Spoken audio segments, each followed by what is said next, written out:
Morocco versus फ्रान्सको match छ। यो दुईटाको आफ्नै बदला लिने सोच छ।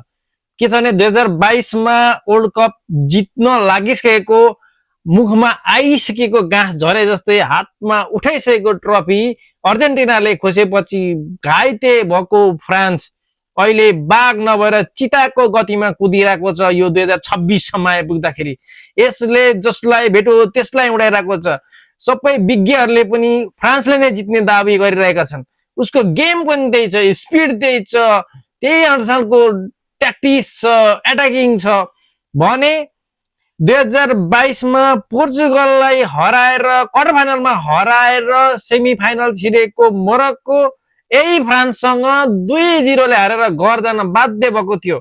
यसको बदला लिन आज मोरक्कोले आफ्नो ज्यान जिउ सब दाउमा राखेर खेल्ने वाला छ। के मोरक्कोले फ्रान्सलाई हराउन सक्ला त? के फ्रान्सले आफ्नो चिताको ताललाई कन्टिन्यू गर्दै फाइनलसम्म पुगेर 2026 मा 2022 को बदलाको ट्रफी उचाल्न सक्ला त? तपाईको प्रेडिक्सन के छ? म भने आज फ्रान्सलाई सपोर्ट गर्दैछु, किनभने फ्रान्स मात्र एउटा टिम हो कि अर्जेन्टिनाको सातो पुत्लो उडाउन सक्ने। मलाई लाग्छ यो दुईटा अर्जेन्टिना भर्सेस फ्रान्स फाइनलमा पुग्यो भने फ्रान्सले अर्जेन्टिनाको सातो पुत्लो खानेछ। त्यही भएर मेरो समर्थन चाहिँ फ्रान्सलाई छ। तपाईहरुको समर्थन कसलाई छ? कमेन्ट गर्नु होला। धन्यवाद।